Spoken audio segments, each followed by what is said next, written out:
In the light of all of this, of the Chinese response, it has been nothing short of extraordinary. I mean, the Taiwanese army has said that 20 communist planes and 14 ships were detected in the waters around Taiwan conducting joint exercises. With that Biden leadership that you've just alluded to, do China believe they can please themselves? Well, Alan, I think the Chinese response is extremely disturbing. So I had a column in today's paper. I suggested there are three reasons for what China's done. First of all, there's a bit of domestic politics in it. China doesn't really have politics, but Xi Jinping wants to look strong, and he's using nationalism to distract the people from their, his generally failed economic policies. His economic policies have been very unsuccessful. Secondly, he wants to scare all the neighbours, especially Taiwan, and he wants to set up both within Taiwan and within the US a kind of an argument for preemptive surrender. Resistance is futile. Look how mighty and massive we are. And thirdly, what is very disturbing, I think these are really active operational rehearsals for operations. This is what the Chinese might well do if they decide to blockade Taiwan.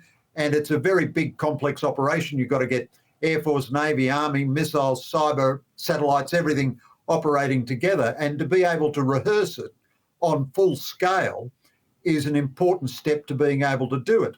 Now, all of that, I think, is profoundly disturbing. Joe Biden has just got $1 trillion of extra money out of Congress. Not $1 of it is going on military preparedness or shifting the US military to make it more capable to deal with China. And we in this country, you know, our submarines are coming in Star Trek time, our frigates are coming, you know, when my 5-year-old grandson will be too old to serve on our submarines. Our frigates are coming in the 30s and 40s.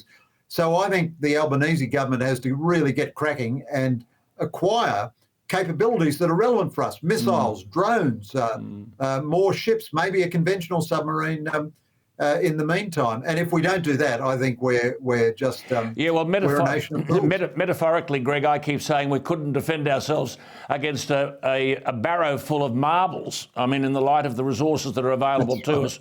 But in relation to China, 100 warplanes are around the median line. For our viewers, that's the line which divides democratically governed Taiwan from China, and 22 fighter jets crossing the line. Do you agree with the Taiwanese concern that China, just to clarify what you've just said, was practicing a blockade and was practicing a simulation of an ultimate invasion, which leads to your conclusion in a piece you've just written? You've said this is most probably one of the most dangerous weeks the Western world has had in relation to the likelihood of war. Yes, well, I do agree with the Taiwanese, absolutely. This is a serious military operation. In a sense, it's even worse than that, because when the Chinese decide to take action against Taiwan, one lesson they will have learnt from the Russians in Ukraine is don't give your enemies any notice and make it overwhelming blitzkrieg as fast as possible. So they might claim they're having an exercise one day, and then suddenly the exercise becomes reality. So I think it is both a genuine rehearsal where they can try things out, see what works, what doesn't work, how difficult it is to coordinate all the arms of their military. And then there's a second dimension, which is even worse, that they might be pretending to have an exercise one day and then all of a sudden actually go on the attack. Now, they would be taking an enormous risk because the retaliatory power of the United States is enormous. And their own economy, the Chinese economy, would suffer massive dislocation. But, you know, through history, Alan, big powers and especially dictatorships, they do take risks. That's it. They take risks for geopolitical purposes. And I think, you know, this is a really very disturbing moment in our history.